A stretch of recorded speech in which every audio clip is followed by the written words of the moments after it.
La caméra plonge dans une ville prospère, où des gratte-ciel scintillent sous les lumières de la nuit. Elle s'arrête sur le domaine d'Adama.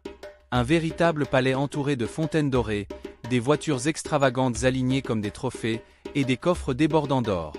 Adama, l'homme le plus riche de la ville, se tient sur son balcon, le regard perdu dans l'horizon. Possédant tout ce que l'on pourrait désirer, des villas somptueuses, des trésors inestimables, un pouvoir incontesté, il reste pourtant étrangement distant.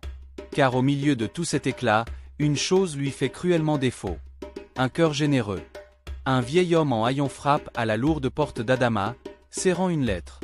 Adama descend majestueusement, le visage impassible. « Seigneur Adama, ma fille Aïcha est gravement malade.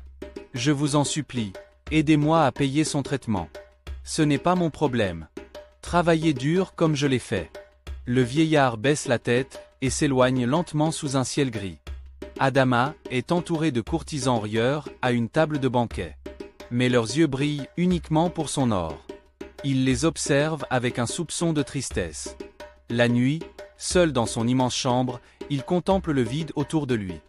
Adama marche dans un désert sans fin, ses coffres d'or l'entourant. Une voix puissante résonne. Ta richesse ne te suivra pas dans l'autre monde. Mais ton cœur, lui, parlera pour toi. Adama se réveille en sursaut, bouleversé. Déguisé en simple citoyen, Adama explore la ville. Il observe des enfants jouant avec un ballon déchiré, des mères partageant un repas modeste, et des vieillards riant malgré leur pauvreté. Le contraste entre leur joie et sa solitude le frappe. Adama apprend la mort du vieillard et de sa fille. Il reste figé, tenant la lettre du vieillard que quelqu'un lui a remise. Les mots résonnent dans sa tête. « Je vous en supplie. » Adama ouvre ses coffres et commence à redistribuer sa richesse. On le voit superviser la construction d'écoles, d'hôpitaux et de refuges. Des enfants rient, des familles sourient, et les pauvres le remercient. Adama avait découvert que le véritable trésor n'était pas l'or, mais le bonheur qu'il apportait aux autres. Sur son lit de mort, Adama est entouré de visages aimants. Une jeune femme lui prend la main et murmure « Merci pour tout, Seigneur Adama ». Dans un dernier souffle, il sourit et dit « Ce n'est pas l'or qui donne un sens à la vie, mais ce que l'on en fait pour les autres ».